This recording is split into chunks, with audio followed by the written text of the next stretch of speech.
అంటే తాబేలు నిజానికి ప్రతి ఇంటిలో ఉండాలి. మనకి ఇప్పటికీ దేవాలయాల్లో తాబేళ్ళు ఉంచుతారు.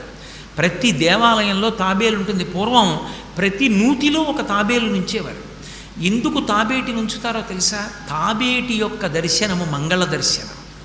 తాబేటి వంక చూస్తే మంగళం. అందుకే ఇంట్లో కనీసం తాబేలు బొమ్మ అట్టి ఉంచుకుంటారు. ఉంచుకుని ఒకసారి ప్రయత్నపూర్వకంగా దాని వంక చూస్తారు.